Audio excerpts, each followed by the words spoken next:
வணக்கம் நண்பர்களே, தமிழ் பிளாசம் சேனலில் தினை மால்புவா எப்படி செய்கிறதுன்னு பார்க்கலாம். மிக்ஸி ஜாரில் 75 கிராம் கேரட் சேர்த்துக்கலாம். இந்த மாதிரி சின்ன சின்னதாக கட் பண்ணி சேர்த்துக்கோங்க. அப்படி இல்லைனா திருவண்ண கேரட் கூட சேர்த்துக்கோங்க. காய்ச்சின பால் அரை கப் எடுத்துக்கலாம். கொஞ்சம் கொஞ்சமாக ஊற்றி அரைச்சிக்கலாம். நல்லா நைஸாக அரைக்கணும். நைஸாக அரைப்படலைன்னா நீங்கள் வடிகட்டி எடுத்துக்கோங்க. நல்லா நைஸாக அரைச்சாச்சு. இப்போ பவுலில் ஊற்றிக்கலாம். கொஞ்சம் கொஞ்சமாக பால் சேர்த்து அரைச்சிக்கோங்க. அப்போ தான் நைஸாக அரைப்படும். நாட்டு சக்கரை 2 டேபிள் ஸ்பூன், 1 ஸ்பூன் நெய், வறுத்த தினை மாவு 125 கிராமு, கடையில் கிடைக்கிது வறுத்த மாவு, அது சேர்த்துருக்கேன். பால் பவுடர் 3 டேபிள் ஸ்பூன் 30 கிராம், ரவை 2 டேபிள் ஸ்பூன் 30 கிராம், காய்ச்சி ஆற வச்ச பால் 1.5 கப்பு தேவைப்படும். கொஞ்சம் கொஞ்சமாக ஊற்றி கலந்துக்கலாம். டபுள் க்ரீம் மில்க் எடுத்திருக்கேன். கெட்டியான பால் இது. கொஞ்சம் கொஞ்சமாக சேர்த்து நல்லா கலந்துக்கலாம். தினை மாவு வறுக்கலைனாலும் பரவாயில்ல, நீங்கள் அப்படியே சேர்த்துக்கலாம். வறுத்த மாவு கடையில் கிடச்சினாலும் நான் அதை சேர்த்துருக்கேன். தோசை மாவு பார்த்துக்கு கரைச்சிக்கலாம். கட்டி இல்லாமல் நல்லா கரைச்சி எடுத்துக்கோங்க. கெட்டியாக இருக்குது பாருங்கள். இன்னும் கொஞ்சம் பால் சேர்த்துக்கலாம். 125 ml ஒரு கப்பும் 250 ml ஒரு கப்பும் பால் எடுத்திருக்கேன். நல்லா கலந்துக்கோங்க. 20 நிமிஷம் நல்லா ஊறிட்டுருக்கட்டும். நம்ம தனியாக எடுத்து வச்சிடலாம். இது ஊறிட்டுருக்கட்டும். அதுக்குள்ளே பாகு காய்ச்சிக்கலாம். ஒரு பாத்திரத்தில் 250 கிராம் வெல்லம் சேர்த்துக்கலாம்.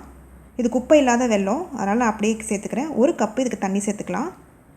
குலோப் ஜாமுனுக்கு நம்ம பதம் பார்ப்போம் பாருங்கள், அந்த பதம் இருக்கணும். 2 ஏலக்காய் சேர்த்துக்கலாம். ஏலக்காய்க்கு பதிலாக ஏலக்காய் தூள் கூட சேர்த்துக்கலாம். கொஞ்சம் குங்குமப்பூ சேர்த்துக்கலாம். குங்குமப்பூ இல்லைனாலும் பரவாயில்ல. வெல்லம் கரைஞ்சி ஒரு பதம் வந்தால் போதும். வெல்லம் குப்பையாக இருந்தாலும் நீங்கள் வடிகட்டி சேர்த்துக்கோங்க.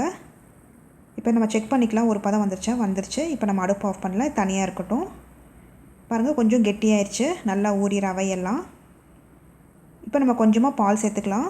ரொம்ப கெட்டியாகவும் இருக்கக்கூடாது, ரொம்ப தண்ணியாகவும் இருக்கக்கூடாது. தண்ணியாக இருந்ததுன்னா பிரிஞ்சிரும். ரொம்ப கெட்டியாக இருந்ததுன்னா சாஃப்டாக இருக்காது. இந்த பதத்துக்கு இருக்கணும். பாருங்கள், நான் ஊற்றி காமிக்கிறேன். இந்த பதத்துக்கு இருக்கிற மாதிரி பார்த்துக்கோங்க.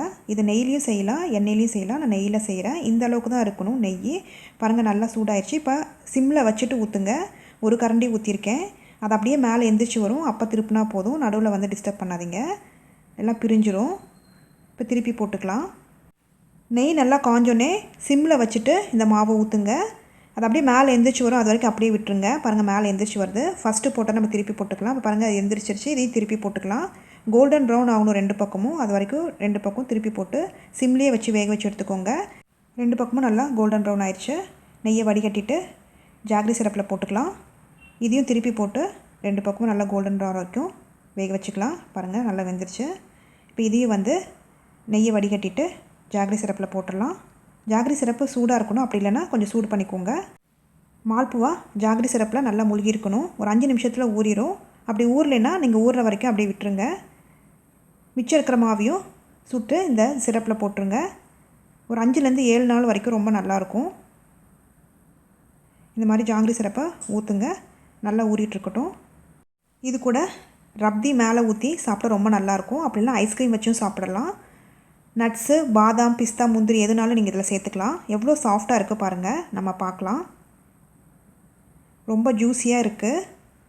சுவையான தினை மால்புவா ரெடி ஆயிடுச்சு.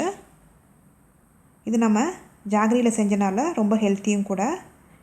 இந்த ரெசிபி செஞ்சு பார்த்துட்டு உங்களோட கமெண்ட்ஸ் என்னென்னு சொல்லுங்கள். பிடிச்சிருந்தால் லைக் பண்ணுங்கள், ஷேர் பண்ணுங்கள், சப்ஸ்கிரைப் பண்ணுங்கள்.